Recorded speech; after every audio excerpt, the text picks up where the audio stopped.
Welcome, everybody,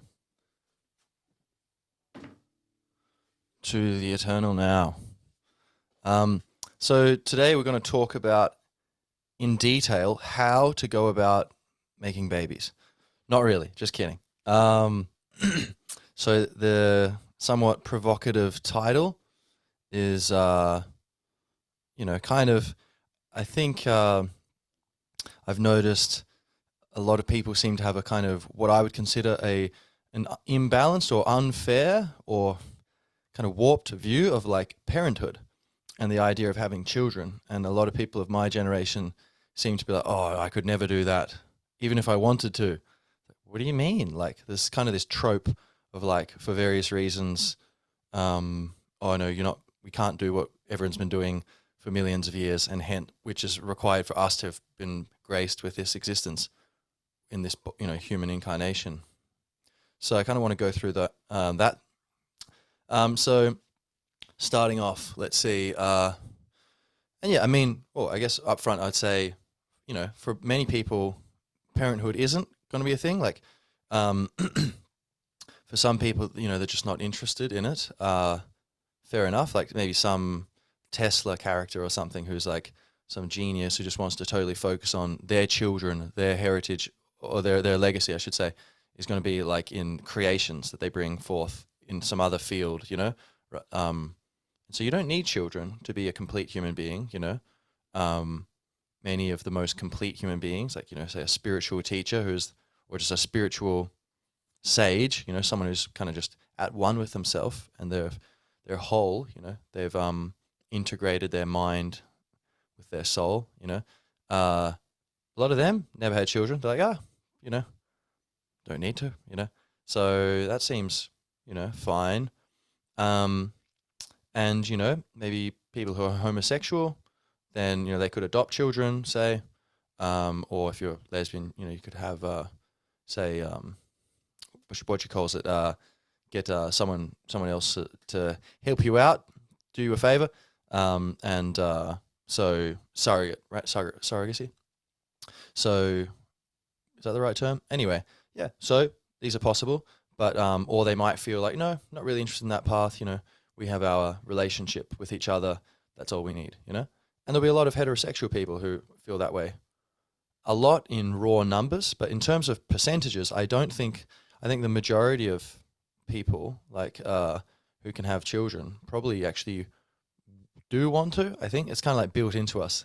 Again, I say this so many times, but like I have said it so many times, but I think it's a useful way to think about things in terms of evolutionary pressures and processes. Like the humans who didn't want to have children, who were happy and fine, yeah, I don't need children. I don't need that to, like, that really won't make a big difference in my well-being. Those kind of humans probably, were less likely to breed, and history has been so ruthless, and prehistory, just the history of the planet, that only the most adaptive for survival humans survived. So you and I are actually, in fact, descended from humans who, on some level, really wanted to have children and raise children. And so that actually is almost definitely, for most people, there's always outliers, but for most people, I think having children, if it can be done right, will just be very satisfying and fulfilling. Of course, there's, potholes here and there to be avoided, but we're going to talk about some of that. But and of course, I think for most people, I think you would want a relationship where you feel like, oh yeah, this person could be a good parent to the child, and we can be happy together. It doesn't need to be like, if someone's like, oh, I'm 40 and I haven't met someone who's like, I'm love at first sight or something. I think for many reasons that's not always going to happen. It seems like it sometimes happens, but I think that's not required. Like you can grow in love, and and perhaps yeah, I think it's just if you have two people who are compatible and who can love each other and ideally like are attracted to each other, then you can kind of open up this new dimension through having children. And I think there's actually a lot of exciting elements to that. So we're going to talk about this. So let's see. First up, do I need to check my notes? These 7 juicy dot points. Constellation of ideas ready to be unleashed into the ether. I'm not calling you the ether, but technically I'm not unleashing it into you, or am I? That sounds very intimate. But I guess into your consciousness, and you are consciousness, so all right, I guess we're getting intimate. And I promised this title was only figurative. Oh well. So wait, I can think of it. It is yes, freedom versus like. So on one side, people would say like, oh, but I like my freedom. Children, it's like it's going to tie you down. You can't travel as much. You have to work more, or else just have work the same amount but have less time and less money for yourself. And so that's good points. Definitely need to think about that. If you don't think about it and you just have children, then that's probably going to come back to bite you, where it's going to shock you, and then there's a good chance it could cause problems. Where you'd be like, oh, disappointed or something, or go resentful or whatever. So you want to think about it beforehand. But and of course, at the end of the day, everyone should make up their own mind. I think only you know whether you want children, but I'm just saying, I imagine most people do deep down, especially if you think about it enough, which is what hopefully we're doing with this episode, thinking it along together. Even if I'm doing all the talking, it's really just the universe talking through me. Anyway, so we're all just listening. So yeah, but there's other kinds of freedom, right? There's like, oh, I want my freedom, so I'm going to avoid all human beings, so, so I can be totally free, so no one can influence me. It's just me. I'm the only one who influences me. Yeah, but then you're depriving yourself of all this social interaction, right? So that would be an example where you think you're being free, but there's actually other kinds of freedom which you're locking yourself off from. So, for example, in this situation, like, there's the kind of perhaps by avoiding having children, some people sometimes might actually deprive themselves of happiness and expansion and personal growth, and they kind of stagnate because they thought they were, kind of being free, but actually maybe they didn't realize they were depriving themselves of the, they're like, oh, there's a bunch of work through that door. I don't want to go through there. Like, actually, that door leads to this huge palace. Okay, whatever you like. Just a bunch of jacuzzis and palm trees, and all right, if you think it's work, fine. You don't have to go through the door.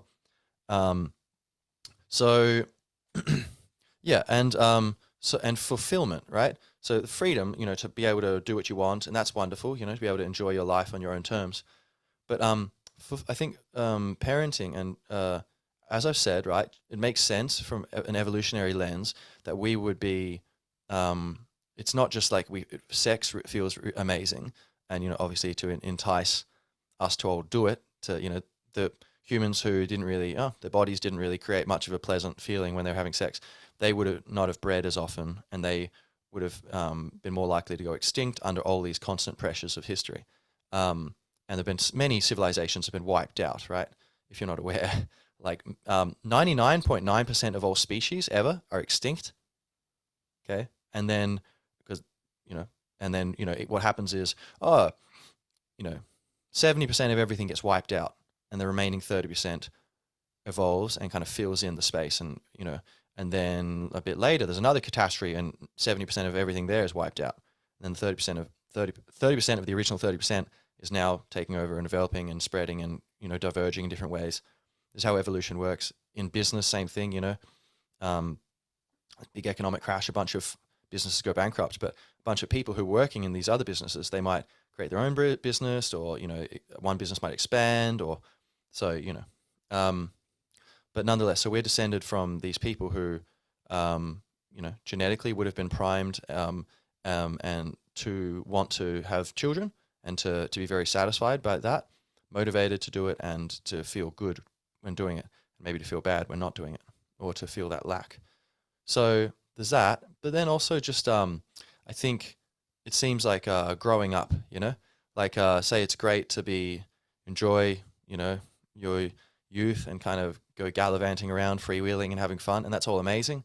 And I hope to have children in the future, God willing, universe willing, life willing. So, and I will want my children to have freedom and to enjoy it. But you don't want to be like, well, if maybe you want to be like Allen Ginsberg and just riding around on motorcycles, at 60 and just doing whatever you want, smoking tea. But I think most people will find that there's a diminishing returns on kind of that kind of line of living, and eventually you start to find it interesting to kind of go in a different path. Or like, just like when you're a child, or hang out at home is very interesting. You don't want to go off far away, really. But then you get teenager, and maybe you want to do it somewhat, but then you still kind of don't really want to go work and stuff. So you still probably most people prefer to be under the wing a bit, so they can have freedom, have their cake and eat it too. Classic teenagers. And then, but then maybe in your 20s, you're like, okay, no, I'm being under the wing actually isn't worth it. I want to go off and have my full freedom, and I'm going to work for it. Fine.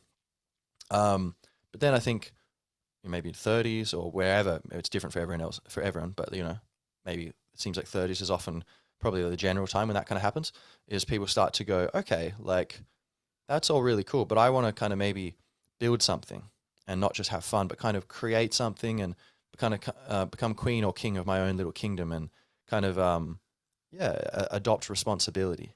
And so that could be in career progression, or family, or both. And they often go together. If you're having a family, you probably need to take your career more seriously. And well, traditionally that'd be the man doing that, right? But so some people say, some women will, of course, decide to say, my career will be my family. That is the most important job of all, which it is, making people and helping people grow. Shout out to all the mothers of the world and through all time, including Mother Earth. Thank you, mothers. You're the best. But many women also will want to have careers. And some men want to have be stay-at-home dads, whatever. But it's not too common as a percentage of the whole. But seems to be partly the way we're wired through evolution. There's kind of a specialization process of men going off and getting resources more often, and hunting, doing dangerous things, requiring physical prowess. In general, the male bodies are more physically strong, capable. Muscles function slightly differently. Different type of muscle fiber or something. Fast twitch, I don't know, something. Muscles work slightly differently. Muscles generally get bigger, and like say, just in general, you might be aware of this, but just in case you're not, there are like these physical differences, right? So that's probably part of the story of why, and I'm sure it's a psychological element as well, where in general, and women more nurturing in general, which is required. If you're going to be patient with a little baby who's crying all the time, you have to be more compassionate and more patient. So in general, it seems like women are more likely to have that, which again suits, say, a more domestic life. So it's no surprise that in general it skews that way, where men will be less likely to be stay-at-home parents. But yeah, still there's a bunch of them who do want to do it, and so cool. Especially with like working online, people can do that now. So more than before. So, but for fulfillment, right? So you can be at the party, forever, and then everyone else is gone, and you're there like, oh great, cool, let's go, let's go get another drink, or you go, all right, that was really fun. Quit while I'm ahead. All right, not in like a fearful way, but be like, all right, cool. Well, I'll come to the next party. But like, I think in terms of fulfillment, there's something adventurous actually about, say, having little children who look like you. Like, oh my God, they look like me. And probably, who knows? I don't know yet, like what that feels like. But everyone says it's amazing. Like, and it's the greatest love you've ever felt. People say that, and people who say that, I don't know if they've like experienced psychedelic drugs or deep meditation or whatever before. But and whether it is comparable to those experiences or whether it's different. But guess I'll find out. But yeah, but they say it's really amazing and very fulfilling. It makes you grow up. So for growth, right? So do you just want pleasure in life? Do you just want to feel good and press happiness buttons? I don't think that doesn't sound very interesting. I think it's much more interesting. Like, I wouldn't want just a life of pleasure. A bit of pain, keeps it interesting. Apart from the hedonic adaptation, where if you have a beer every day. The first day it's really satisfying. Second day, yeah, pretty satisfying. Third day, yeah, satisfying. Fourth day, I'll get 2 beers. Oh, now that's satisfying. And so people sometimes start to you get used to things if you're just pressing the pleasure button. So you need to keep changing it to make it satisfying. Or you just don't go too far. Oh, it's not getting interesting anymore. Why didn't I go do something else? Oh, that's interesting. Look, I'm playing tennis. Oh, that's really interesting. Oh, cool. And you play tennis a few more times. Oh, yeah, all right. Oh, maybe I'll go to the pub, have a beer with my friends. Oh, yeah, no. Balance, right? Um, so, but through fulfillment and growth, like, I think being a parent and like adopting all that responsibility, it's going to make you grow up, right? You're going to have to start caring about other people more. You're going to have to be more consistent. It's not like, oh, I just have off days and, I'm just checking out. It's like, there's these like tiny little people and they can't go one day without you. You can't do that. It's like, I can't just disappear, like go on holiday and just, oh, you can't find me or whatever for a bit, or I go to work, but then the rest of the time I just do whatever I want. No, unless you got to deal with your partner where, okay, he or she will kind of let you go off and do a thing if you need space or whatever, and organize that in advance ideally, so it's not so sudden. But and in general, I think it's important to have time for yourself if you're a parent, absolutely. But there is an element there of like, be aware that it's a commitment, and I think that freaks people out quite a bit. But the thing is, I think the flip side of that is like, that's going to totally change your life. So who knows, like, yeah, there'll be negatives and you're going to focus on negatives of like, oh, you have less freedom. But is it just going to be that? Usually life is a mix of things. So what are these positives which are going to come from that? Like say, for example, your free time, when you're taking care of these little people, apart from that, that's going to be very satisfying. Helping people is apparently one of the best ways to get out of depression. Quit trying to help yourself. Start helping other people. Get outside of the orbit of narcissism. And then you find like, whoa, helping that person really, wow, that really felt really nice. Now I feel good. So, and so I think helping children must be like, it's amazing. Like I've taught children, I teach children, and it's always amazing. They're so cool. And really, it really brings out your own inner child, So it's really cool to hang out with children. And I think parents, they're more in touch with their inner child because they're hanging out with children all the time. So it makes you a more balanced person, I think. And maybe, on one level, it might make you more serious because you have to be more careful with life, but also it makes you more playful because you're hanging out with these little play pranksters, yeah. So growth, it's going to make you grow. And what I was going to say is, so there's all that responsibility side, but then your free time, usually like the more you work, the more you appreciate your free time, right? So then I'm just not going to work, I'm going to barely work. You got all this free time, you start wasting it, and not really appreciating it, being like, what am I going to do? I'm bored now, So I think perhaps like if you halved your free time because you're becoming a parent, perhaps you would appreciate each unit of time twice as much. And so you would have just as much pleasure from your free time, except it's just more of a quality is increased proportionate to the decrease of quantity of free time. That seems plausible and likely. No sweet without sour, that kind of thing. And it seems like on balance, probably for most people, there's going to be an increase of happiness from this. If you do it right. But I think there's a lot of pressures these days with society. So you need to kind of make sure you're not taking your lifestyle advice from the Matrix, and kind of be a bit conscious about, curating your own existence and setting boundaries with what is just the normal, inevitable, quote unquote, inevitable way of doing things. And again, I'm not a parent, so I'm just, to some extent, I don't know what I'm talking about here.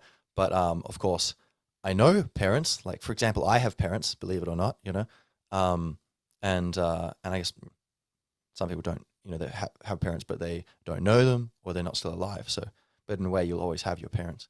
Um, but yeah. So, but so but I think I can offer perhaps an interesting perspective because I haven't yet had a child, but nonetheless, I'm kind of talking mostly to the people who are in my boat, right? So, but anyway, all right. Um, so yeah, I think fulfillment and growth, and meaning, that's much more important than just pleasure. And often the people who are the happiest are actually the people who have the most meaning in their lives and the most responsibility. And so by chasing happiness, sometimes there's a place for that. Definitely, you need to put your happiness. It's important. But I think kind of if you focus on it too much, it's like kind of it runs away from you. So kind of the way to get it seems, is like do good things, be a good person, be virtuous, be wise, and balanced, and then happiness just comes naturally. So seems like parenthood is one kind of example of that, I would say. So next thing, people say, oh, it's too expensive, I can't afford it, I'll do it when I'm 80, when I've got enough money. It's like, well, okay, future, so tomorrow comes but never stays, or tomorrow never comes, tomorrow never comes is actually more accurate. So there's that, and you don't want to just keep delaying things, both like for practical things, like, oh, if you get too old, then there's more of a chance for problems with the child. You know, but also you will be older, so you'll have less energy and possibly less playfulness to deal with the child. You might also be more concerned because you're like, in general, more cautious, aware of what can go wrong, whereas younger people tend to be more carefree. And so that could actually be good for parenting to an extent, a balance of you're not too uptight about things, helicopter parents, but no, Susie, you stay within 2 meters of Jamie. It's like the opposite of the lockdown, understand? Okay. And, be like, well, you need to give them freedom to grow. So sometimes I think, it can be fine to have children when you're older, but yeah, that's one thing. Like, playing the waiting game too long obviously has its risks and downsides. But like, it's the expensive thing in general. It's like, yeah, that fair enough. Yeah, I mean, I don't know personally, but like, that definitely seems like that's a thing. Like it can be very expensive to have children. Or I mean, you've got these new people just hanging out with you, so perhaps we could just say it is expensive. And I think once upon a time it would have been perhaps less so, because I think, like, say, I don't know about actually in Ireland or, Australia or Europe in general or whatever, but say in America, since the 70s, real wages have been stagnant or declining. So compared to inflation, because they keep printing more money, instead of taxing us and being honest about it, print some more money so they can do the same thing and people aren't really aware what's going on. But actually, it's kind of taking away the value of all of your savings. So basically, it's taxing, but by backdoor means, which has the added problem of damaging the economy at large more than just taxation would. But anyway, it seems like the cost, even though we've had all this technological innovation and which should reduce prices, it seems like people used to be able to get by on one income and have a good life and buy a house, and these days people have two incomes, working like dogs, and struggle to even like get by. So it seems like I would this is kind of another topic, but kind of like I mentioned in episode 18 about socialism, I would hypothesize that the government has gotten so kind of entangled in normal civil society and the economy that it's just a kind of, perhaps with good intentions on the most part probably, but misguided, I would say. It's made it harder for people to live and thus to have families. It probably is more expensive now than it was in the past. but and so you see people having fewer children, that kind of thing, or waiting till they got more money. But I think there's ways around it, right? So here's a few thoughts to fling at light speed into the depths of your starry eyes. Yeah. So there is room for frugality. Like, how much money do we waste? Like, yeah, I want the thing. Okay, I'm buying this thing online. Okay, yep, buy. Shipping's that. Okay, fine, buy. Oh, the shipping thing. If you'd paid like slightly more attention, you would have noticed there's like a €5 cheaper option, and you get it 2 days later. Like I always just check because I try to be frugal, not just to save money, but also because I think it's like a beautiful way to be. It's like sleek, lean, conscious. Just be deliberate with your choices and just kind of put your consciousness into each thing you do, one step at a time. And so go, oh yeah, I'll take it a week later and save €10 or whatever on shipping. Cool, great, and that adds up over time. Being like, oh, are you gonna buy food out every day, or why don't you just on Sunday you put on a podcast, preferably mine, or whatever, or put on some music, and do some cooking. Boil a bunch of potatoes, make a bunch of rice, do all these things, do a bunch of prep. So you have a salad, put it in the fridge, have some for dinner, whatever, put the rest in the fridge, make a bunch of this and that, freeze some stuff if you want, but probably don't need to. And just say twice a week, you just cook in bulk, then you make lunch boxes. You go to work and you bring that, have this really delicious, fresh, healthy food, saving a bunch of money. That's like not really very difficult. Like, that's just, well, okay, you get to listen to some music, or, you chat with someone, you drink a bit of wine, and you just cook. It's like a thing to do together, or you do some cooking while you're doing Wim Hof breathing to improve your life and your health or whatever, what else? How else could you stop wasting money? Like, apart from just buying things we don't need, in general, or not getting your happiness from possessions, but more from experiences, and just, being with people, having a good time, learning an instrument, reading books. If you don't want to pay money for books, you can read a bunch of them online for free, or get a library card for free and just rent them from the library, or buy the books. Like me, my beautiful books. So I think there are a lot of ways to save money. And yeah, using clothes, not needing to constantly be replacing them. And so, yeah, so there's many things we can do. So be frugal and kind of enjoy it. Not to approach it like it's a bummer, like, oh, I have to do, but be like, cool, yeah, it's like Zen, it's like stoic, it's like the freedom from the need for that. Like, I don't need that, and like I don't need that to be happy. And being like, rather than like, oh, you're like, self-flagellating and whipping yourself. Be like, oh, I'm taking off a very tight shoe. That's what I think Ram Dass said about death. It's like taking off a very tight shoe. But yeah, like, say, removing yourself of the need for such, pleasures which cost all this money. Be like, see it as like, yeah, I'm taking my shoes off. Nice, walking around. Or like, I'm taking off, I'm putting down a heavy bag I've been carrying around, So, man, someone in the background really loves that horn. Anyway, and simplicity, yeah, just a simple lifestyle. Alternative living, right? So, yeah, I think, like, say, okay, but education. Okay, you could homeschool them if you want. Yeah, of course, that's a big lifestyle change. But for a lot of the craziness in schools recently, that might not be a bad idea. Or it's a big decision, of course. Or just finding things. Oh, my kid wants, maybe just not helping your children understand and talking to them and just explaining to them like they're little adults. Like, presume that they can understand you, and just try to explain it and be patient. That and it'll make sure that you actually know your reasons for things too.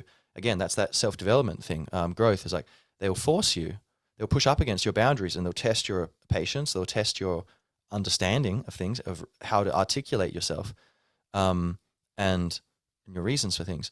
So, and you just tell them like, oh yeah, I know you want that toy, but um, we if we to get that toy, I wouldn't be able to be with you as much. I would have to work a lot more. So what would you like more, the toy or for daddy to be around? Or like get creative, say, things like that or whatever. Or like be like, you don't need that toy. Tickle tickle, spin them around in circles, talk to them for a bit, be like, do you still want the toy? Like, yeah, okay, more tickles, or whatever. I don't know. Like, I have no idea, but I just think, say you don't need toys. Some of it's cool, sure. A lot of things like, oh, I don't know. Yeah, I don't know about children, I guess, really, but I suspect it would be the same where, or like, because I know it from so many other things, say like health, or you need this for health and that, it's all costs money, and you go to the doctor and do this. And in general, like, it's pretty simple. Like, you sleep, just get good sleep, meaning stop using your phone early. Like, say if you're really having trouble sleeping, 2 hours before bed, you turn off your phone, and turn off your Wi-Fi router, so you've got no EMFs around you, right? And your computer, and read books, do exercise, sit there, just meditate, draw, whatever you want, eat, go to bed, get good early-ish, get good sleep, eat healthy food, try to smile and laugh as much as you can, do the Wim Hof method, filter your water, get some charcoal, filter things, just filter or whatever you want to do. There's many ways to be healthy where it's actually quite cheap. Or say like to be fit, you could go to the gym, or you can just run every morning and lift a kettlebell, or just do push-ups and sit-ups and things. This you can get very healthy. Or like, I need to spend all this money on some big education. Yeah. Or you spend 8 hours a day on the internet educating yourself, and then you kind of make your own path with some other thing. Or it just seems to me that there's many ways. It seems often people are so quick to assume, oh, there's no other way. But I just think that there's so many times in life where it seems like that's just not true. So many of the most successful people, they took paths that no one else even had noticed. And to be happy or to enjoy yourself, there's so many ways that don't require money, that people think, oh, I couldn't go without the money I have, because I wouldn't be able to keep balance. But it's like, but there's so many ways. So I don't know. I imagine that there'd be room for that with children. And how did people have children back in the day and have like 12 of them, and yeah, there was less inflation and stuff, and the technology wasn't advanced. It's less less inflation, and perhaps the economies were healthier in general, and more sustainably healthy. But nonetheless, they'd less advanced technology, and often a lot of people were, they were in, they weren't very wealthy, and some of them, of course, were quite poor, and so we don't want to emulate that by having a bunch of children like a good Catholic, and just being impoverished. But I think there is a wiggle room. Anyway, all right, I think I've bled that about dry. So let's see here. Now, and here's the other thing, right? So, okay, yes, it does cost money, right? But I think, you're purchasing, I think you're getting more than you're paying for, right? So when you buy something, I'm going to buy this bottle of kombucha because that bottle of kombucha is more valuable to me than this, bit of money in my hand. I have other money for other things. I don't need this particular money. I want the kombucha. It's more valuable to me. I'll make that trade. If it wasn't more valuable to me, I just wouldn't make the trade. I would keep my money. Like, oh, I have almost no money. No way. I don't need that kombucha. I need this money because, I need to save up for this thing. The company who has, thousands of gallons of kombucha, they will happily take your money instead of one of their bottles of kombucha. So it's mutually beneficial voluntary interactions, exchanges. So with parenting, if you're raising these children, yeah, it's going to cost money, but I think you can think of the flip side, like how much you're getting from that. Self-development, and then some other things we're going to talk about, soon here. But fulfillment and personal growth. And yeah, so apart from, I think there's room to save money, and maybe people seem to feel like they have to spend all this money on this, that, and the other, or and perhaps there's not much room to, maybe it's a unique thing, and I'm naive here, and there isn't as much room as in other parts of life to save, but I'd be surprised.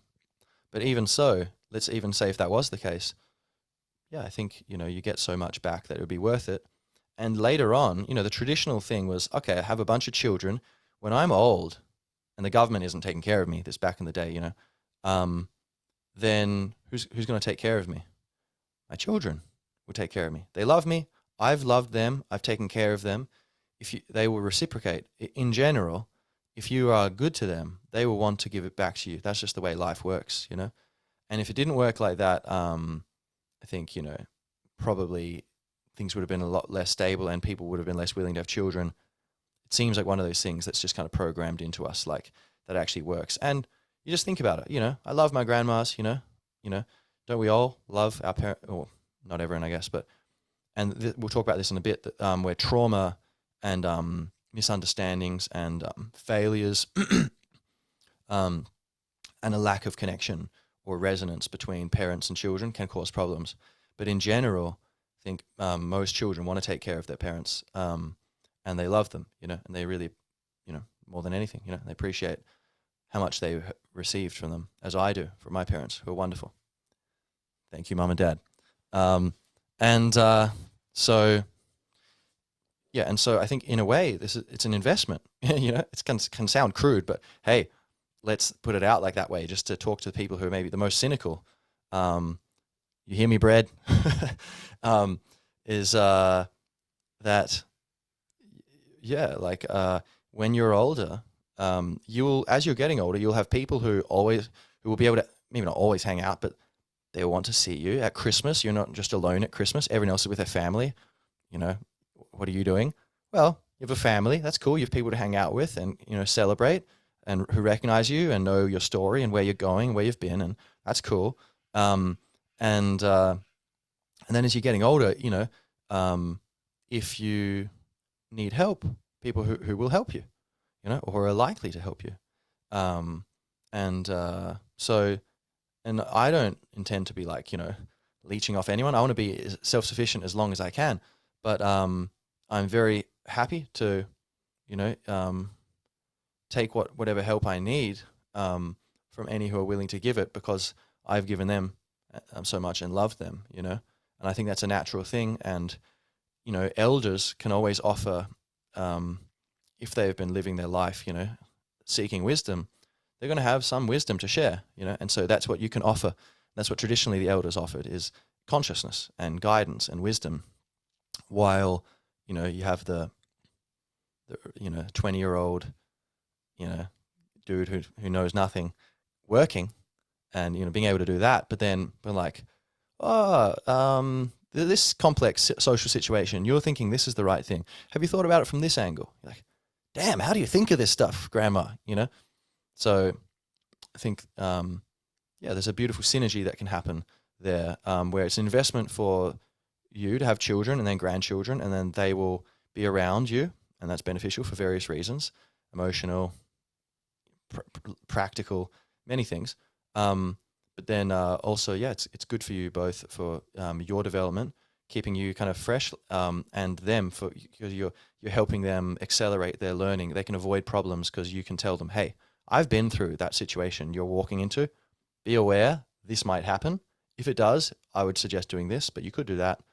Okay, thanks. So you can kind of pass down hand-drawn maps of the terrain because you've already passed through it. Also, a little wee Irish fella called Killian, he was telling me that, you get, when you got like an older dog, if you get like puppies, they will kind of extend the lifespan of the older dog, because the puppies are like manic and crazy and running around, and they will kind of keep the older dog young, because they will help them, they'll have to move around and play with them a bit. Oh, okay, fine, I'll play with you, and kind of keep them alert and awake. But also like, yeah, I guess moving and awake and kind of, and yeah, inspired by, we kind of get affected by those who we come into contact with. There's a certain resonance and a mutual exchange of influence. So it seems like that happens with parents and children, but also, grandparents and grandchildren. And so that's, again, something great that you can have in your life if you choose to take the path of parenthood. Again, you don't need it. I'm sure there's many ways to be happy without it, but it's a thing that maybe doesn't get mentioned that much. So we're here to try to give a balanced view of things. So what else? All right. Suffering and trauma. Okay. Let's take a sip of water while we think about how dark our hearts are. All right. So, yeah. Okay. So life is full of suffering and trauma. That is true. And so some people say, I don't want to have children because how could I bring them into a world like this? It's so terrible. It's so dark, and there's so many problems, and who knows what's going to happen in the future. And I can't justify that. I think partly that might be a sleight of hand where people might be using that as a highbrow sounding excuse for, like, maybe fear of commitment to someone, or for fear of responsibility, or fear of giving up your own pleasure and freedom. But sometimes it's genuine, and people mean, like, yeah, it's a rough world, and I don't want to bring them into it. And they might also, and then they'll experience suffering. They might get trauma, like where suffering kind of gets integrated into you, and it kind of becomes like a negative feedback loop or whatever, or like a kind of residual kind of, it got its hooks into you, and so it impairs your ability to live freely and going forward, or going nowward into the present. But and then also the trauma from or suffering caused by one's own parents.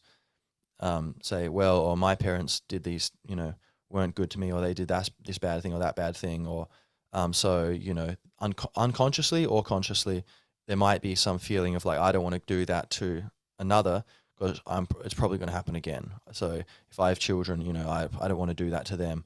They're probably won't get along with me. They'll have a different personality, and it's just going to clash. And but I think, for taking that point first, like, just because you clashed with your parents doesn't mean you're going to clash with your children. It's actually more likely you won't clash, because most people, on the whole, have a good relationship, I'd say, with their parents. I mean, I don't know, I haven't been surveying people, but it seems like from the people I know, most of them, it's like, yeah, they're not perfect, but overall, yeah, I like them. I like my parents, if not love them.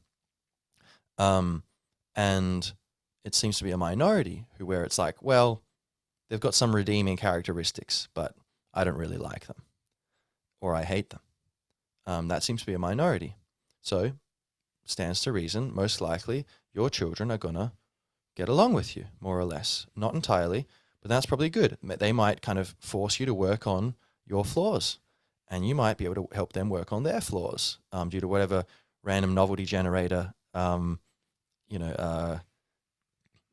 a pinball machine of genetics pumps out their brain and body, which a soul incarnates into, and kind of you have all these kind of multiplications of probability and distributions of personality characteristics and behaviors and preferences and whatnot. And part of that's going to be really good, and part of it's going to be more or less in the middle. Part of it's going to be imbalanced and not so good. And you can help them work on that. They can help you work on your own. So, but in general, it's going to be harmonious, it seems.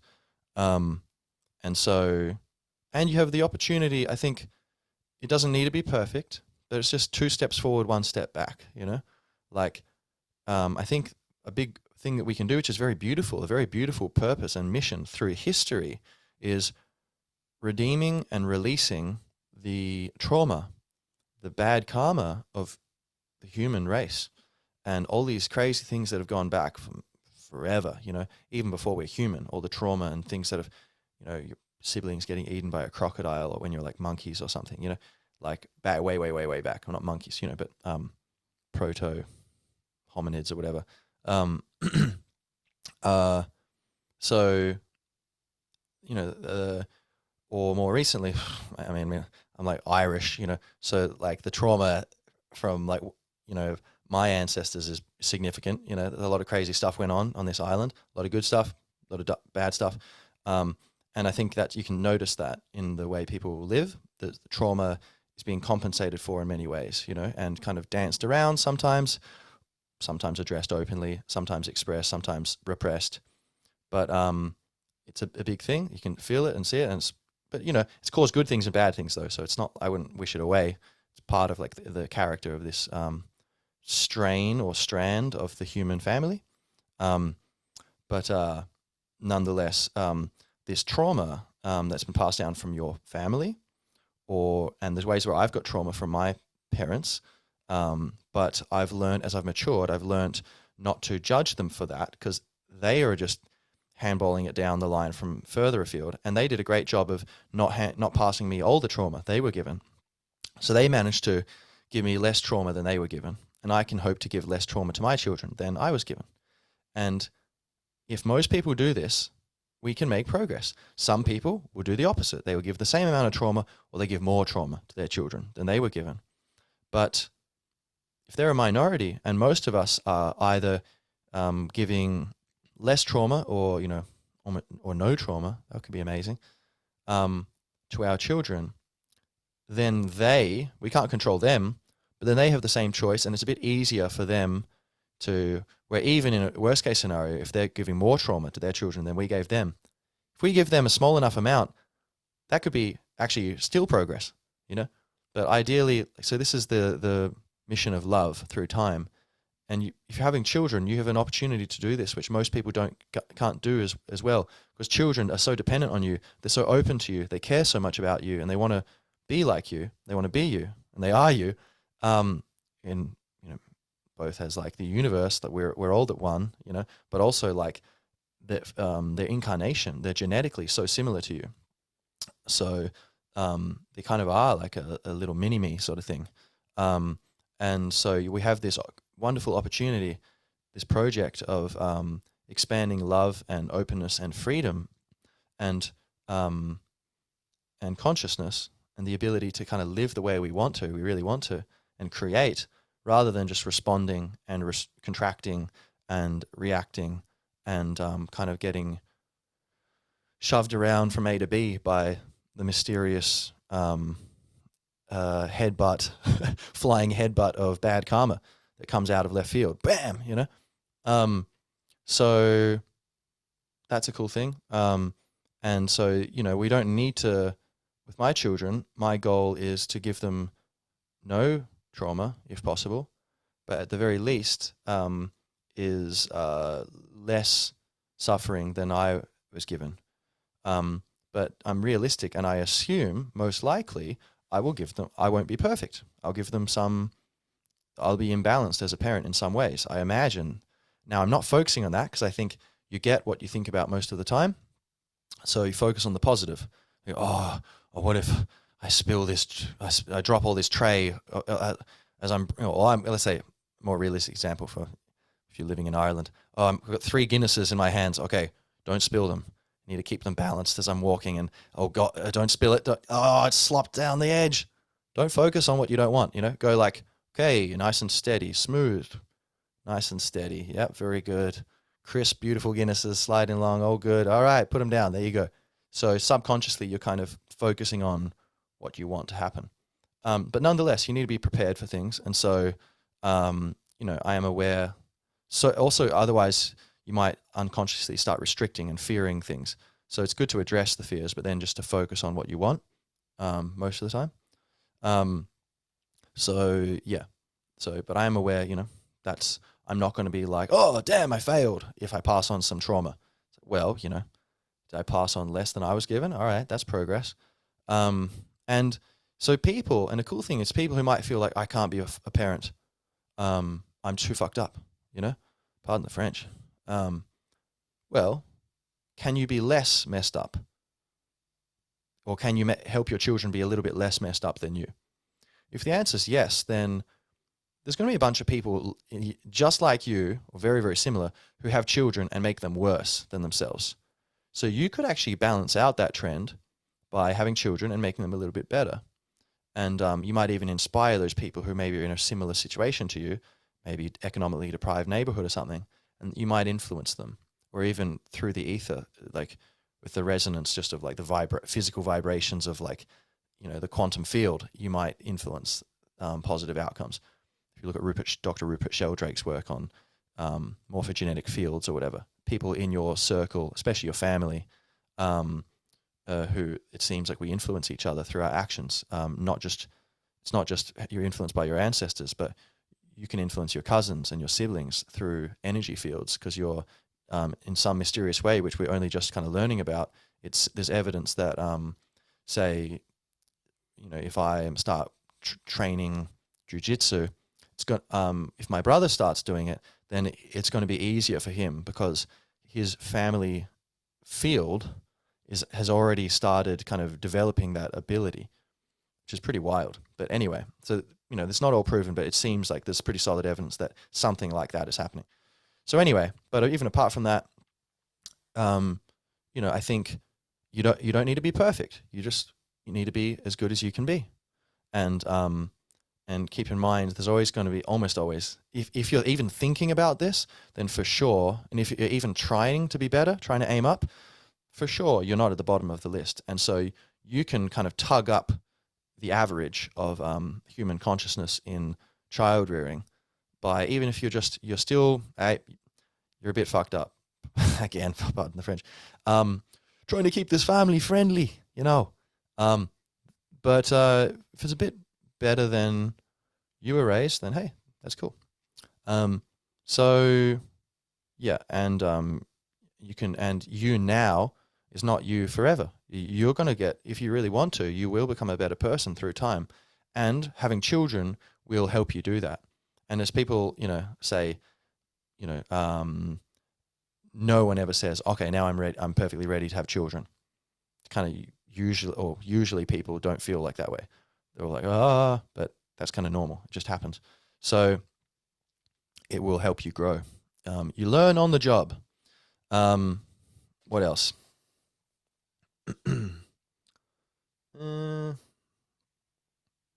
Yes.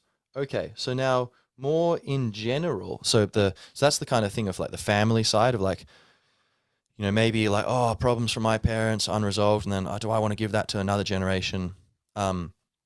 So apart from that, coloring our perspective perhaps, and kind of forgetting like, well, a lot of people had great parents and they love it and they're excited to do the same and pass it on. Why don't I just channel that kind of thing and just imagine I'm one of those people and just do that? And also thinking like, worst case scenario, I just need to be a bit better than I was, or aim for that even, and probably I will be much better. But worst case scenario, hey, okay, I tried, and that's a beautiful thing in itself. So there's that. And then also in general, like going back to the first point about, life's so full of suffering, how could I bring people into this dark world or whatever? Look, there's plenty of light in the world. You may have noticed, even color, and plenty of darkness. But hey, you need light and dark to have contrast. You want to paint a picture? You need contrast. Let's all make it sunshine yellow. I'm going to paint a sunshine yellow barn, a sunshine yellow horse, sunshine yellow mountains. Oh my God, I can't see anything, right? Yeah, you need contrast. If everything's always happy, it's never happy. You need people who've got too much luxury, they don't appreciate it, so you need to have contrast. And when you've got a bad day, then your first good day again is amazing, or you've been really sick and then you start to feel healthy again. It's amazing. The contrast is a great thing. And so I don't think we want to get rid of suffering entirely. I mean, well, maybe we do, but I don't, like, now we wouldn't want to wish it away, because it's going to be the mechanism by which we learn, for one thing. But also, yeah, I guess even in general, it's part of the story. I think until we all realize we are the author of this crazy big story, experiencing itself from the inside out as the universe, then, and who knows when that's going to be, or if that even is what's going on. I don't know. Seems like it. It seems like, yeah, we have a lot of story to live, and polarity, sweet and sour, is kind of a necessary part of it. and it's something which teaches us a lot and which is very interesting and enjoyable, actually. Um, so, yeah, okay. And then there's this basic thing of something's better than nothing, you know? I really think, you can say, oh, well, I won't have children so that they don't have to deal with this difficult world. But would you really rather that your parents hadn't had you? I mean, even I've had some very dark times in my life, some of them lasting kind of years where like, well, the darkest point was like a few years probably, where I was just kind of not really comfortable in my own skin and had pretty, significant, you could call it depression, anxiety. I think that'd be pretty accurate. Um, and, despair, despondency, just getting lost in your mind and taking things too seriously and losing hope, whatever, and losing touch with yourself and with love and other people, feeling disconnected from others, all these kind of things. And there's, many, many people having dark nights of the souls and will and have, but I still think I'm so happy to be alive. And even if I was like had some difficult life, like I was in some prison camp or something, like some Soviet prison camp, which was really gnarly and really intense, and I do not wish that on anyone, um, but nonetheless, I think I would prefer that to nothing because you exist. It's beautiful. Oh, you're in a totalitarian dictatorship in a prison camp.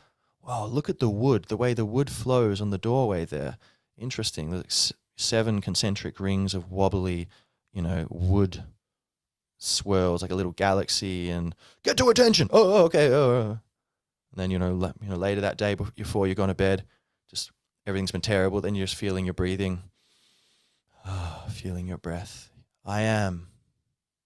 And there's love in my heart. I can feel it because I leave my mind and here I am. Or even if I can't feel the love, you can try to evolve your mind and your consciousness more accurately to the point where you can realize that love is always here. And so even in the darkest situation, it's meaningful and there's so much opportunity for beauty and for evolution and for love and happiness, or at least peace. And but happiness as well, in most situations, I think. Maybe not all. But and so something's better than nothing. Like I really wouldn't rather just disappear. And I think most people agree with that, given that they are here. Some people do, sadly make the choice to kill themselves. And they, I suppose, are feeling like something, that nothing would be better than something. Although I think in the end, the way I understand it is that it doesn't work, like, because you are the universe, you've got nowhere to go, you'll just reincarnate, or now you're just the universe at large. I don't know, probably reincarnation, but I think the thing is, you are consciousness. I think I explained this, my point of view on it, at least in episode 7 about awakening. I feel there's only one thing, it's the universe. Consciousness is here, we know that, because we can witness it. Anyone who says it's an illusion is, okay, how are you conscious it's an illusion? It doesn't make much sense, does it? Seems less than 50% likely, right? So consciousness is here, everything's one, the universe is consciousness. Okay, we are the universe, we are conscious. How can you lose something that you are, not something that you have, right? So it seems like in some mysterious way, life is eternal and we are immortal. Congratulations on the good news. But something, nonetheless, some people feel, like, okay, I don't want to be here, and they try to, escape through suicide. But the vast majority of people kind of think I think it's not, there's ways to do it, which, you take a bunch of pills that would be painless, and so, but people don't do it. And I think there's an intuitive understanding that something's better than nothing. And this is actually, even when it's really intense, it's an amazing thing. It's not even an amazing thing. It is the amazing thing to be alive. For there is nothing else. And, yeah. And so I think children, like, well, I'm happy if I'm very grateful that my parents weren't, like, oh, nihilistic and like, oh, it's all, screwed anyway, whatever. We won't have kids, bring them into this. And they had me. I'm very grateful that I'm here. Well, I feel like I want to return the favor to the universe, and I want to give others the opportunity to experience the something rather than nothing. And and if it's like, well, I want to protect these hypothetical children by not letting them be born, isn't that like you're killing your hypothetical children? Like, how is that helping them if they're not even there to enjoy the fact that they're not there? So surely something's better than nothing, So they're just, again, if you don't have children, that's fine, that's great, But like the argument that you're protecting them from some bad world doesn't seem to make much sense, It's like, it seems, that would be my take on it, my hot take. All right. Yeah. So, okay, cool. So also it's cool, I think, honoring your ancestors to some extent. Like, think about your great great great great great great great great great great great great great great grandma and grandpa, and there's probably like 100 of them or something, who, if any one of them died, you wouldn't be here as you are. Isn't that insane? Any one of like the 1,000 people you're descended from, say, 1,000 years ago, if just one of them had tripped off a ledge, or someone had killed them, or they hadn't made enough money so they didn't manage to get married, they didn't have the prospects or whatever, they got an infection, they died, you wouldn't be here. Your face, like this body you're in, wouldn't be here. I believe your soul would be here in another body or somewhere in another incarnation. That way I understand things seem to work. But nonetheless, you as you are, which is a kind of marriage between spirit and matter, would not be here. And your life story and your family history and all these things. So we owe so much to these people who they weren't black and white. They weren't made of oil and canvas. They looked just like you and me. And they were living, and they had normal life that was normal for them. And they strove nobly against, the fate, the difficulties of life, and life is much harder in general in the past, although they had better social bonds and narratives of meaning in general, which we're quite deprived of. So perhaps in a way we might actually be underestimating that perhaps we have got it harder because we've got all this technology. Life's better for us. Yeah, and people believe nothing's real and are terrified of each other. Maybe that's not so. Maybe we're actually having it a bit harder than, someone who believed everything had a meaning and life was eternal and they had their place among their people. And yeah, they were hungry and cold and there was tyrants around, but that was acceptable as part of this beautiful divine story. Perhaps we've actually got it a bit harder with our groundlessness. But hey, it's not a competition, and who knows. But so honoring your ancestors, and I kind of think like, yeah, it would be so, say if there's some guy or gal like 500 years, 1,000 years in the future who's thinking, yeah, imagine like back in like say 2022, my ancestors, like say my great great great great great great granddad, yeah, like I wonder, he was just a normal guy, he wasn't hologram. We're so used to just seeing him in the holograms. He wasn't a hologram. He was a real dude, just like us walking around. And if he hadn't had children, I wouldn't be here as I am, yeah, I feel love and affection for him and gratitude and connection and belonging and, clan oneness, and cool. I want to live in a way which kind of makes him proud and repays my debt of gratitude and kind of have children of my own to say thank you and pass along the good karma that he gave me by going to the effort and of raising children. I'd be like, oh man, I love you. You're amazing. Thank you for like thinking that. And so I like to think like going backwards, like doing that for my own ancestors, that they would be so happy if someone was kind of thinking in those terms, grateful for them and trying to kind of pass on the gift they had given, keeping them alive in a way by keeping them in mind, So that's another thing. Okay, overpopulation. Whoa. Another sip of water might be in order.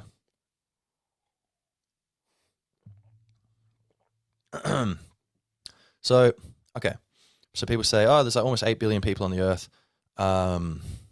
That's too many. It's unsustainable. We're a virus. We're screwing up the planet. There's too many of us.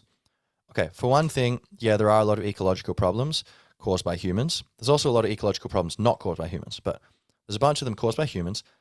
From a big picture standpoint, it's caused by Mother Nature. It's not caused by us. Mother Nature is bigger and smarter than us. We're her, hand doing some things, but it's almost like, her hand's accidentally whacking some stuff because it's not quite conscious enough. And then she'd go, oh, what am I doing with my hand here? Oh, what's my hand doing without me noticing, Oh, trying to bring consciousness. And it's a much slower process through thousands of years. But, we are not separate from nature. In a way we are, but in a deeper way we're not. And so, take away the sunlight, take away the food, take away the water. Okay, we can't live without these other aspects of nature. We're made from all the same atoms, which everything else is made of. So it's just like waves within the ocean. In a way, it looks separate, but it's more accurate to say it's not separate. It's just the ocean, because the ocean's bigger and more permanent. Therefore, it's more ultimate.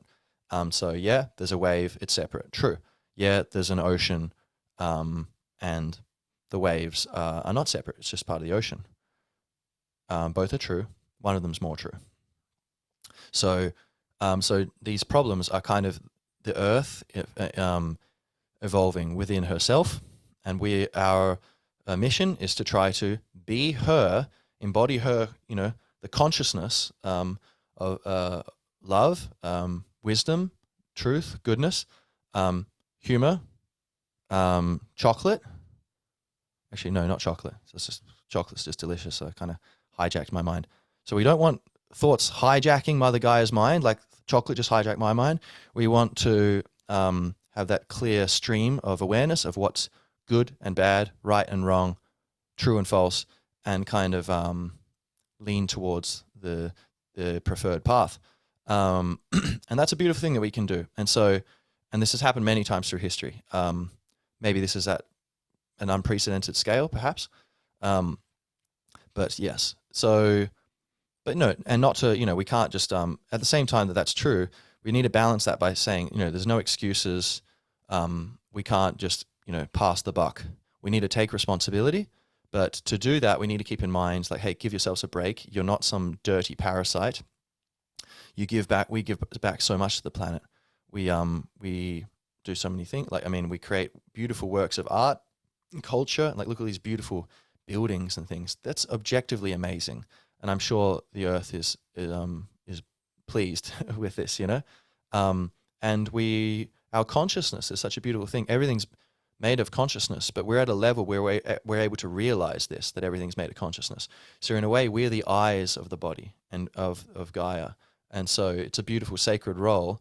And people saying, oh, we're these dirty villains, whatever, that's just an immature perspective, I would suggest.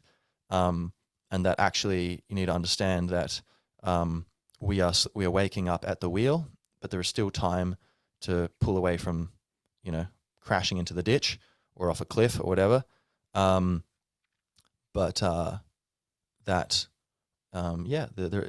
not just us doing this. The universe is bigger than just humans.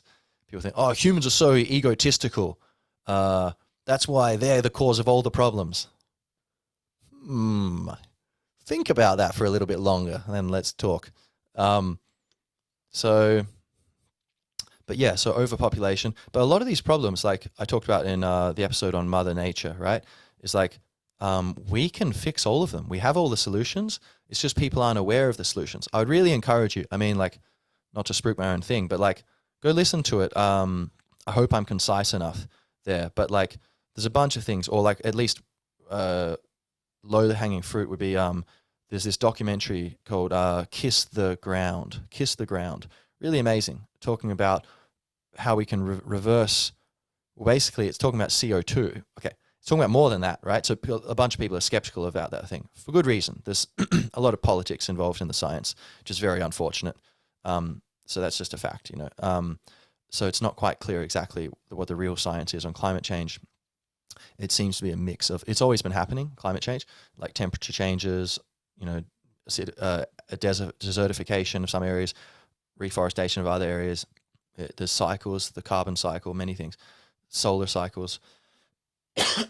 But nonetheless, humans also seem to be having some sort of impact. Only makes sense.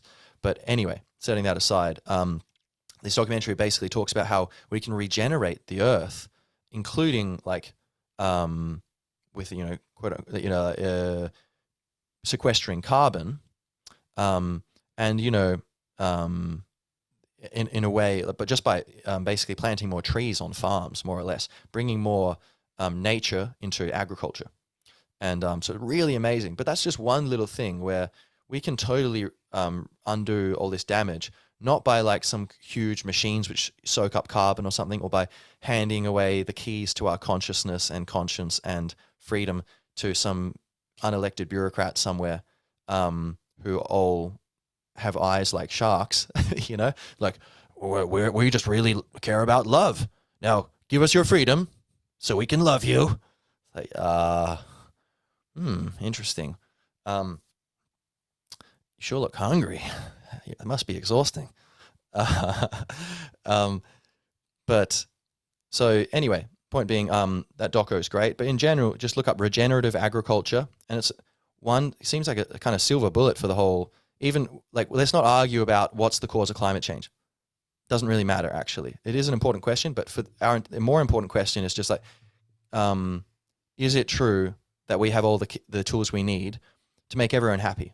People who believe humans are causing climate change, can we, without taking away people's freedom, can we like increase the greenery of the planet basically to solve that? Yes, we can.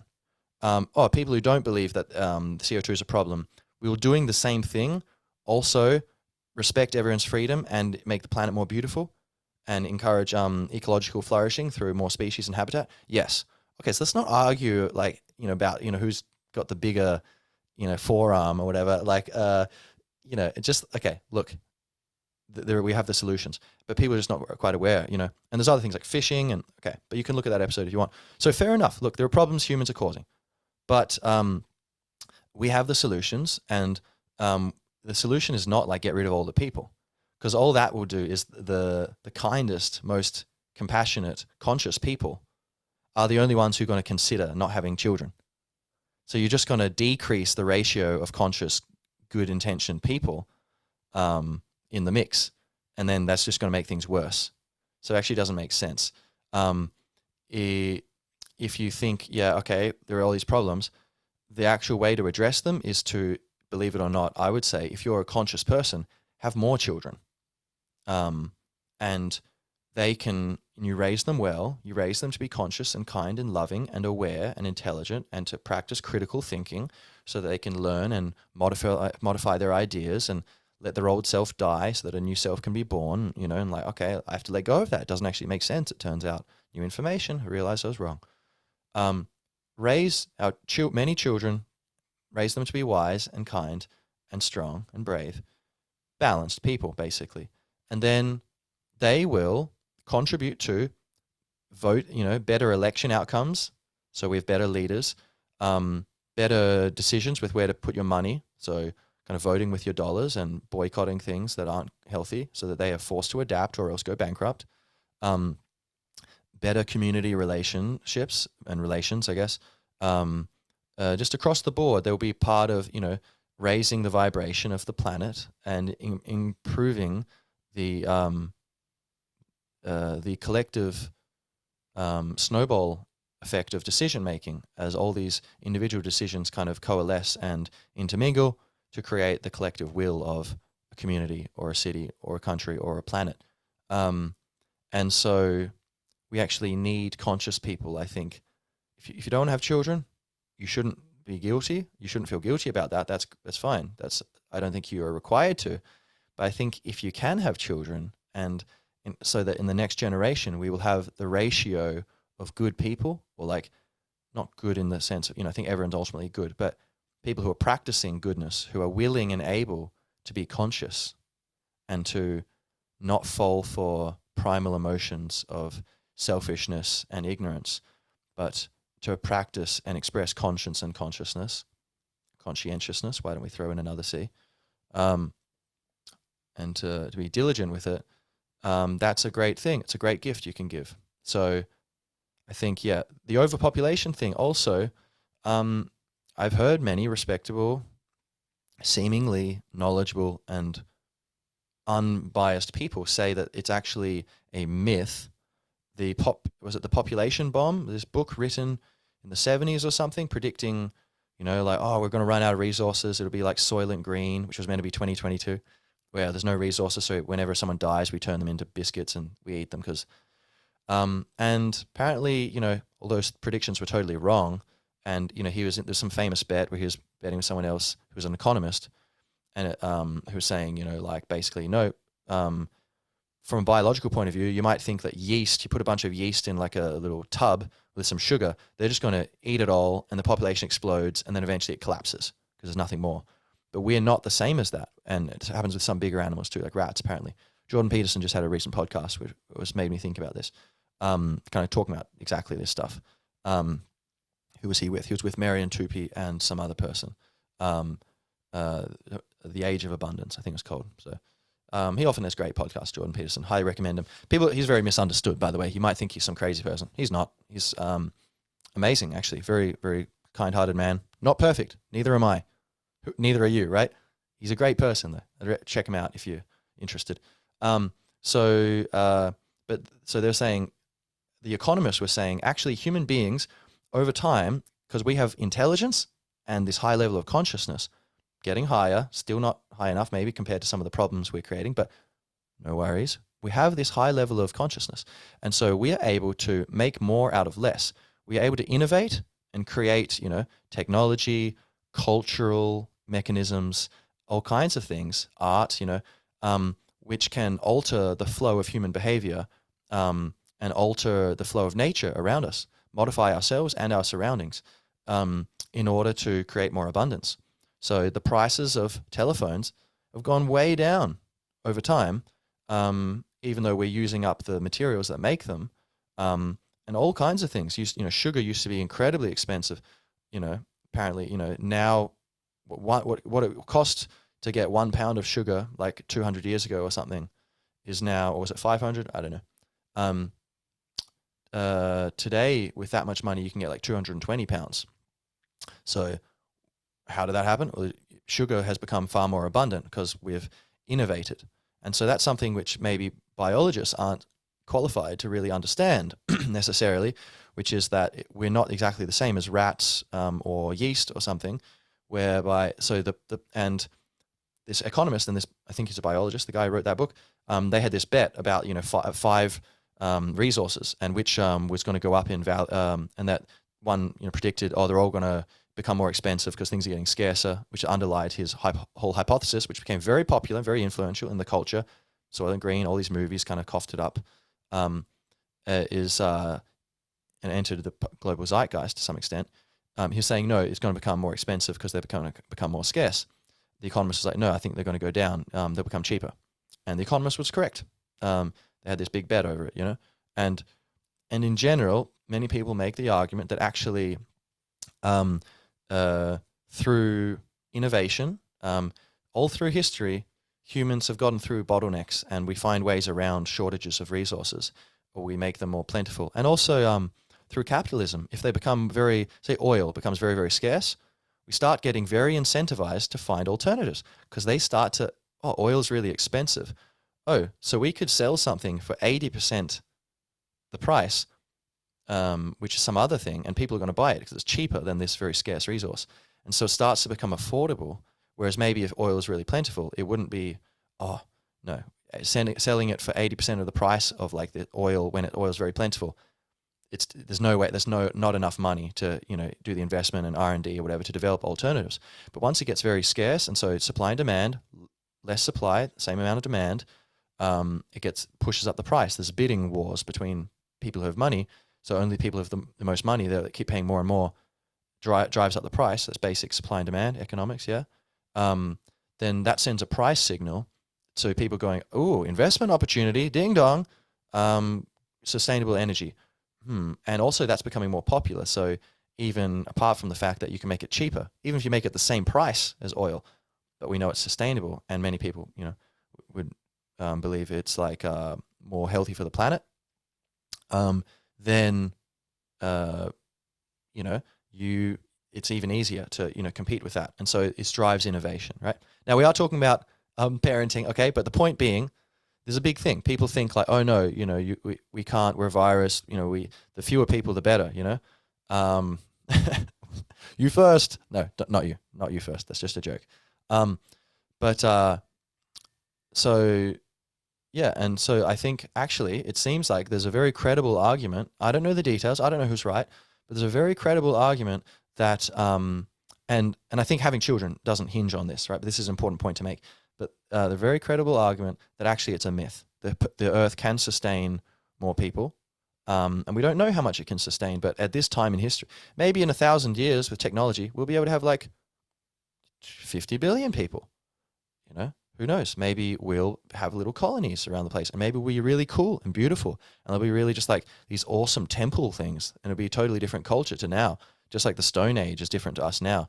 Maybe we won't have plastic trash everywhere. It'll be like we just got these beautiful spherical hanging gardens of Babylon, little like hanging out on all these moons of Saturn and whatnot, and it takes half an hour to travel back to the Earth, and we're just chilling, and everyone's happy and beautiful. Who knows what it's going to be like in 1,000 years with exponential developments of technology and culture, So, and consciousness. But, but like, it seems like even in the nearer term, right, say the next 50 years, the idea that the planet can't sustain us, it seems like that wasn't based, as far as I can tell, I could be wrong, but it seems like it's not like based on hard evidence. And actually, there's good reason to think that it's not true, and that we can have more people. But, so the problem isn't overpopulation, but the problem is deforestation. The problem is industrial agriculture rather than regenerative agriculture, which can be done at scale. We don't need to go back to peasantry or something.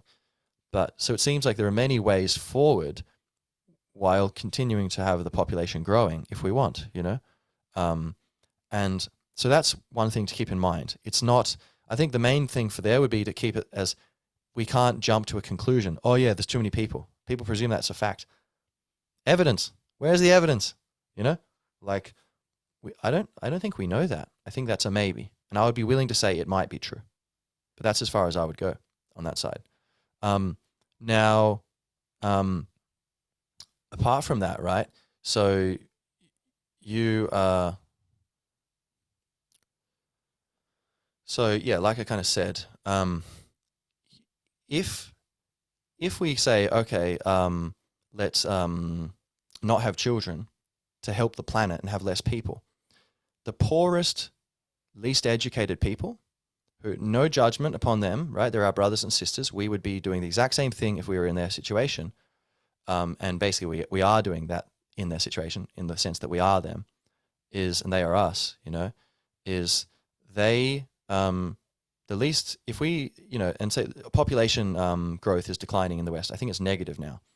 So the most developed, most educated, most liberal countries where there's the most freedom and the most concern for the environment, which usually happens as you get wealthier, you start to care more about the environment. This is like scientifically shown, like people, their sphere of selfishness expands as they get wealthier and they start to think about more of the environment. So all you'll be doing if we are like, yeah, let's not have children for that is the percentage of people in the world who are kind of thinking about, ecological sustainability will decrease because you have the people who aren't really paying attention to it, population blooming, Now, you could say that over time they're going to become wealthier and start caring about the environment more. Okay, but they're still growing their population, so that doesn't. And if we've all crumbled because we can't sustain it, our populations, and then for security reasons or economic reasons, that's just going to be bad for us, right? That's a lack of productivity and abundance. If there's a lack of birth rate, we don't know that their culture is going to go in that direction. It could easily be ghettos, just a huge planet full of ghettos takes over and nature's just screwed. Hopefully not, of course, but or we say, oh, we just have mass scale immigration where all these people are coming to us, but then like what difference does it make then? Because it's still, why are we waiting for that? Why don't we just get to work now and say, okay, even if we try to cut our birth rates and don't have children, these other people are going to keep having children. So it doesn't make a difference. They're just going to become, through immigration, are going to replace us here. And keep in mind, cultures can change quite slowly sometimes. It's possible, again, no judgment, but certain cultures where they might not be thinking about the environment as much, that might have some momentum to it, and it might take a while for it to change. For example, in India, many people just throw rubbish out the window, right? Like I think I've mentioned this before. I was on a train, I had some rubbish, I couldn't find a bin. I said to the friendly, Bangladeshi dude beside me, hey, where can I put this? Is there a bin? He's like, oh, yeah. Very friendly, takes it, goes over to the window, opens the window. I was like, no. And then he like looks at me like utterly confused, like, what's wrong with you? I'm helping you out. And I was like, no, I took it back. And he's just baffled, like, what are you doing? Like, what's wrong with you, And so I think from his point of view, it's like, well, everyone does it. What difference does it make if I do it? And maybe he's thinking, oh, it's all just the universe anyway, whatever. It just doesn't matter. But, of course, it's very toxic for animals and things. So from my point of view, I was like, oh, that's not a good thing to do. But from his point of view, God bless him, that just wasn't something that was on his radar, right? So it is possible to have that kind of thing where that might take a while for that to become more enlightened, culture, certain elements of culture from people who have been in very difficult situations. And so they haven't been thinking about the environment that much. People in the West or advanced, developed countries who are very wealthy, right, and hence have had the luxury to start thinking about the bigger picture a bit more. I think actually we should, for the planet, it would be better if we have more children, and so, or at least, don't stop having children, so that we can keep, we know for sure we will have the ability to teach them our kind of way of thinking of like, yeah, it is important. Mother Nature does matter. And we shouldn't just throw litter out the window or whatever. And, we shouldn't hate or judge people who do it, but we should understand that comes from a certain perspective, which has kind of been conditioned by suffering and difficult situations and perhaps a closer circle of concern and awareness. And so I think actually it is kind of beholden upon us to, from my point of view, to kind of continue our, like the viability of like Western civilization, because it's got many flaws and stuff, but in general there's still this traditional, it's been under great attack recently, you may have noticed, but focus on freedom and that you can do whatever you want if you're not hurting others, and this preoccupation with kind of goodness and being good, helping out, help the world be better, progress, try to move things forward, help the planet, empathy, kindness, justice, doing the right thing, even if it's not totally always acted upon. This is, even if it's not the walk, it is the talk, and that itself is something. In many countries, that's not even the talk. It's like, yeah, whatever.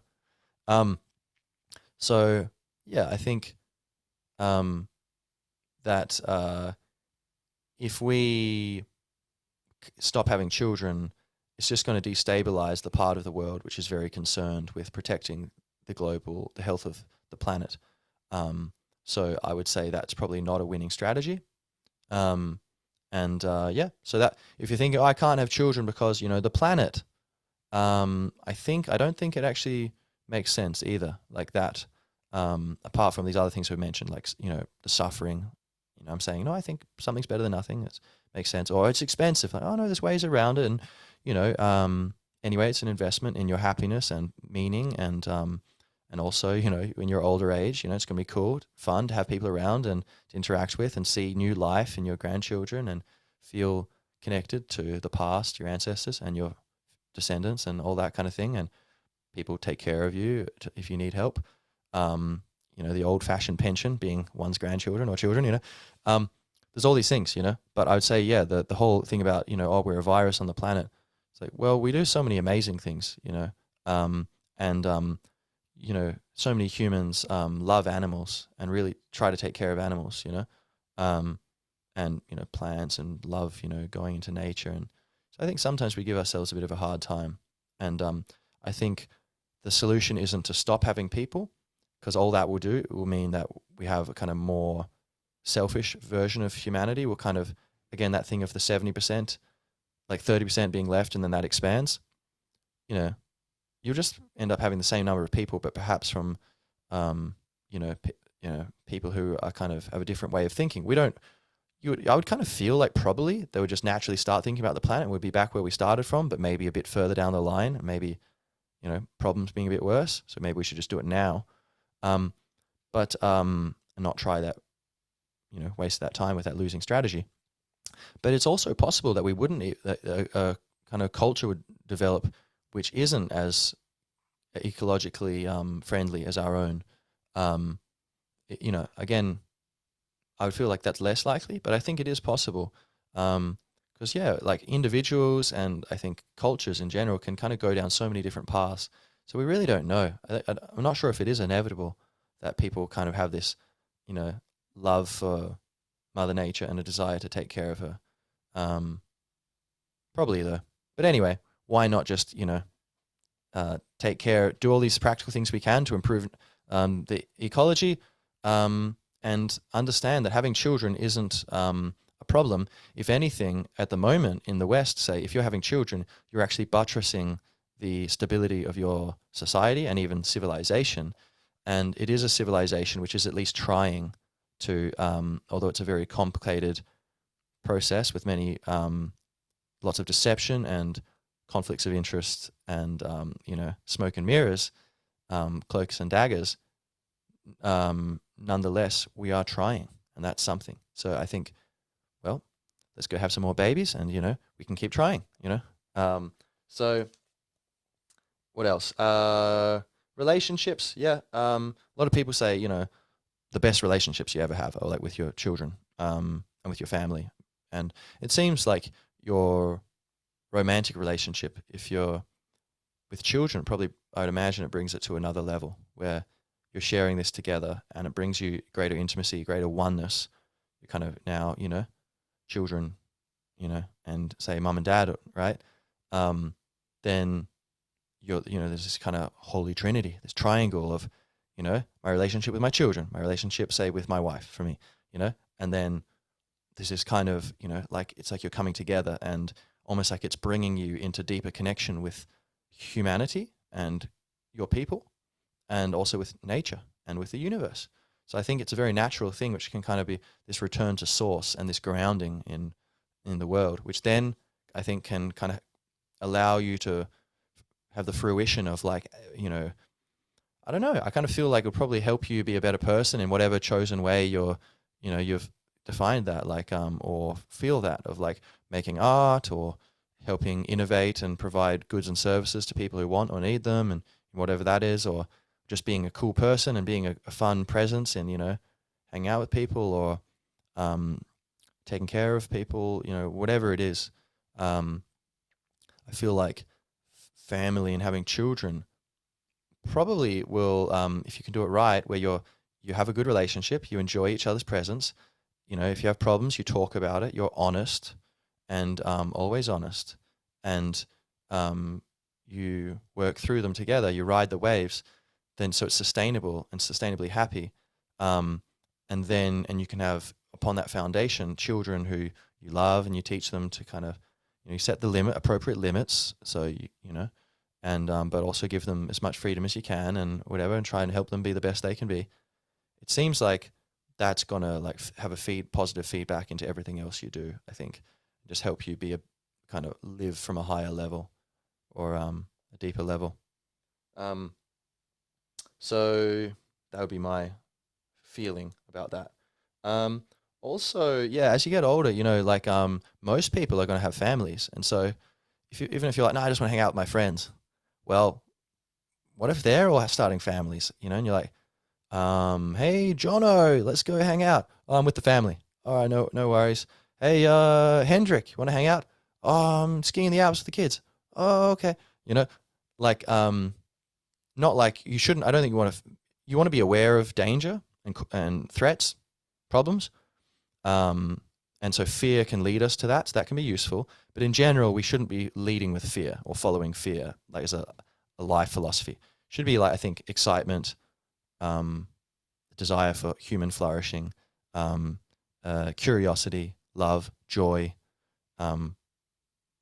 wisdom, exploration. But it's just something to be aware of. Like, I think you know, many people around you are going to be having children and starting families. And so if you find someone who you're like, oh, interesting, if you're open to this, if you're not open to it, like I say, this isn't for you, right? It might be good for you to know, it might be interesting for you to think about this stuff, but this is more practical, I guess, for people who are open at least to the idea of having children. And that, you as you are now and your friends and everyone you know as they are now is not going to be the same. In 10 years' time, you'll be different. Will you maybe want a family? Could you imagine that in the future you might be happy to have had started a family, or you might want to start one? And that your friends, maybe will be like different, where you're like, hey, let's go hang out with my friends, but I do it maybe less often, but it's more enjoyable even because it's like that, no sweet without sour thing, or like you do it less often and you appreciate it more. Hedonic adaptation, or hedonic tolerance, I think is the term. So it kind of seems like part of the picture that like it's probably quite natural that many people will be doing this. So if you are interested, it's not necessarily like, oh, my friend's gonna be hanging out over there. Like, well, might be like how about you bring all your friends together and all your kids and have some sort of crazy cult. I mean, no, not a cult. Have like big carnival parties, sounds kind of fun. Let's see. Catastrophes. Okay. So you may not be aware, but life has been like obliterated on Earth so many times over and over. Like even the most recent one, the big one, was about 12,800 years ago. Actually, maybe 600 years ago. Because I think, if I'm not mistaken, I think it was the Younger Dryas period. I think it goes from 12,800 years ago until 11,600 years ago. It's like a 1,200 year period, I think. And there were cataclysms at the beginning and end of it. And basically it was from the depths of the last ice age, it had been getting warmer, warmer, warmer, warmer. And then beginning of the Younger Dryas, suddenly, boom, plunge into the depths, the equal to the coldest part of the ice age, like 20,000 years before or whatever it was. And then that continued for like 1,200 years or so. And then suddenly there's a lot of big cataclysms, which we can see in the geological record. And then the temperature started increasing radically. And then that's the beginning of the Holocene, the modern period, where it's been quite warm compared to all, non-ice age, right? Although we have had two little ice ages during the medieval era, dark ages, and then later medieval era, or early modern era, perhaps. Anyway, so that's the whole climate change thing. It's gone up and down actually quite a bit. But there are these catastrophes, and it seems like these catastrophes in the Younger Dryas period wiped out an advanced civilization. This is in the end of my the gist of history episode. So if you look at there, it kind of goes into the basic details, the low-hanging, juicy fruit of like the lost civilization hypothesis that like your man Graham Hancock, great guy, from what I can tell from watching him for hours and hours and reading his books, on YouTube or whatever, watching him. And I met him actually, lovely man, met him twice, just briefly. But so he kind of has done a lot of work on this, among other people, John Anthony West, who's passed, Robert Schoch, and, Randall Carlson, a bunch of people, other people, so that's a thing, right? Now, like, and it seems like before that, in the kind of prehistoric era, there were many catastrophes. At some point, the human race went down to, I think, they estimate it was like possibly as low as like 17,000 people. Or I think it might, they're not sure exactly, but like a really, really small number of people at some point. There was a bottleneck, which apparently they can see in the DNA record from like, our genes, like they can somehow figure that out, these big boffin geniuses. So what I'm getting at here is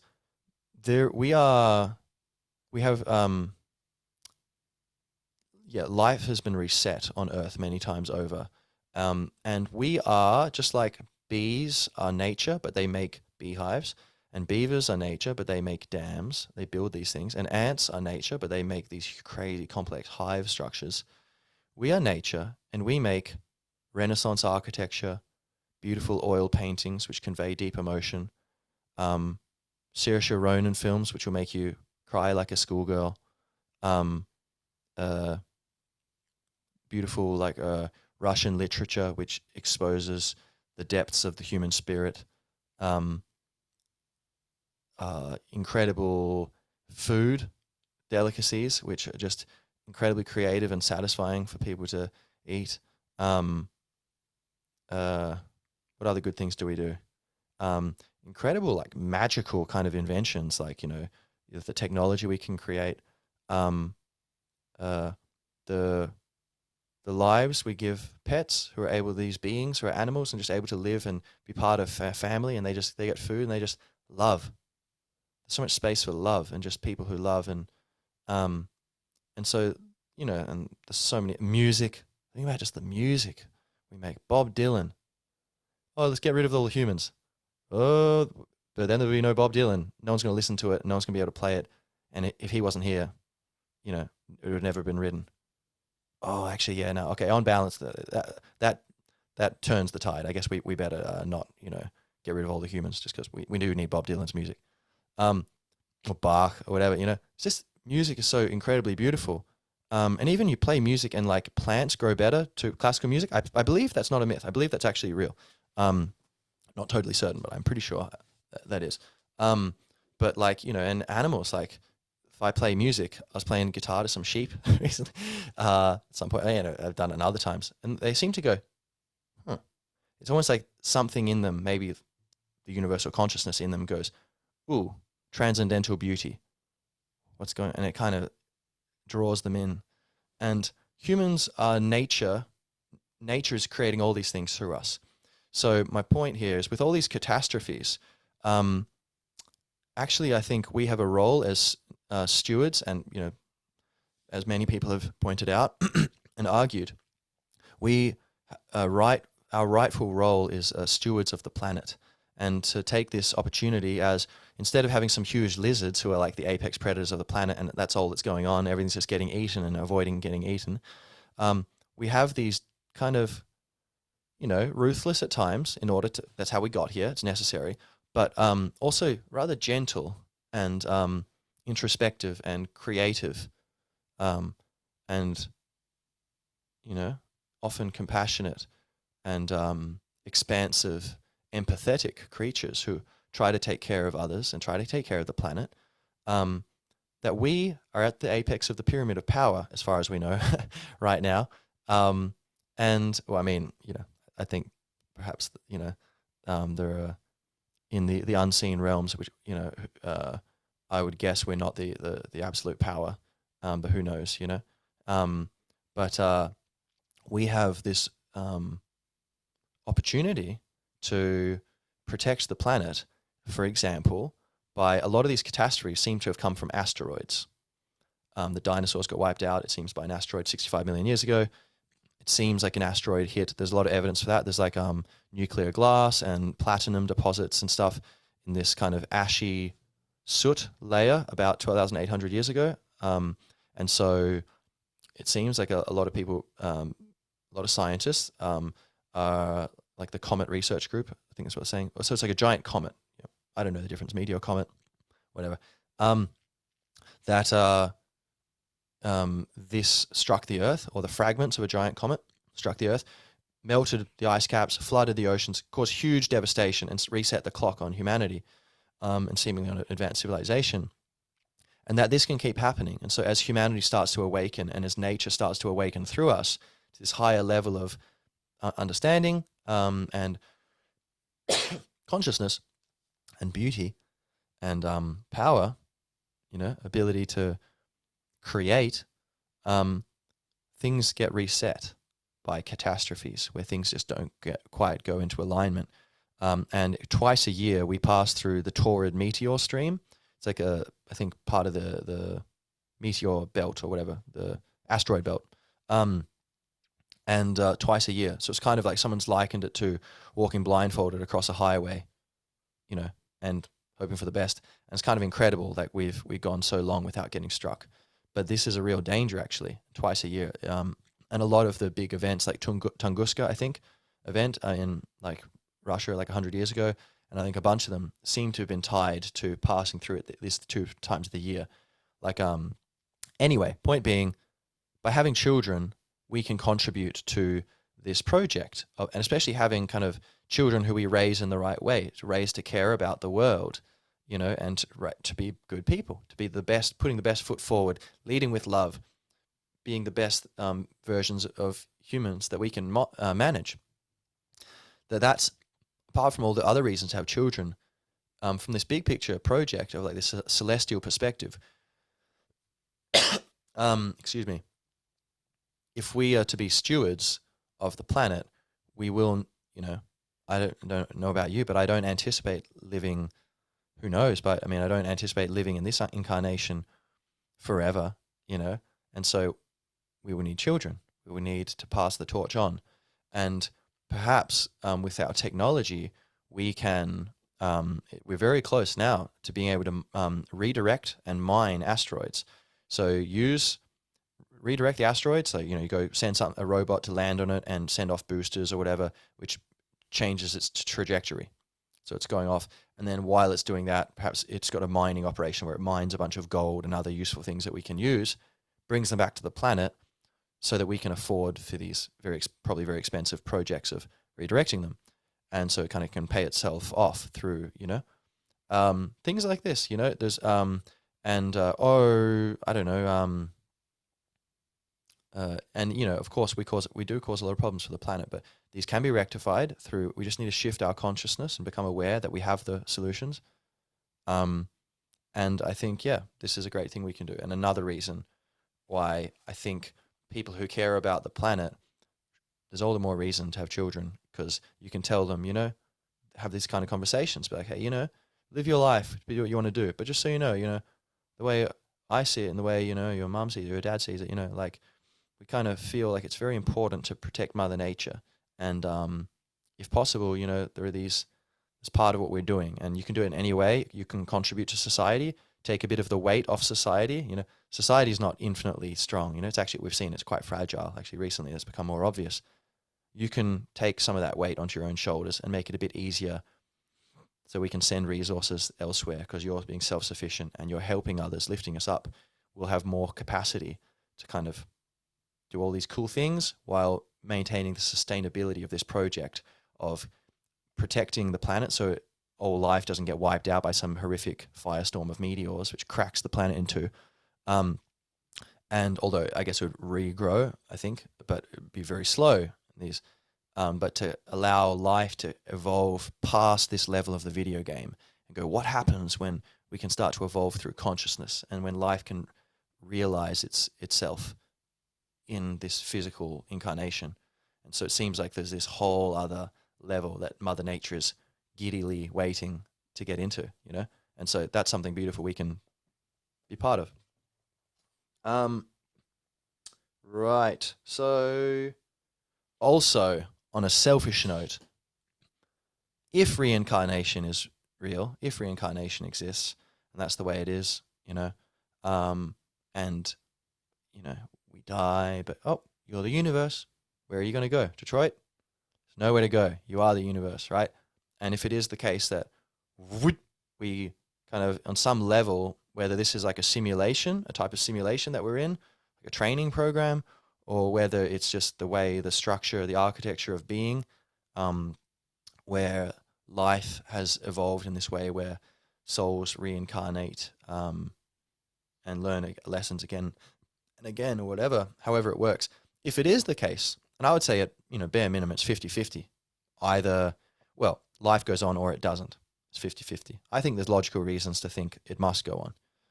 And if that is the case, then there's no smoke without fire. There's a lot of people who talk about reincarnation. There's many children say they have memories of previous lives. They go, yeah, my old family, when I lived on this island, and da-da.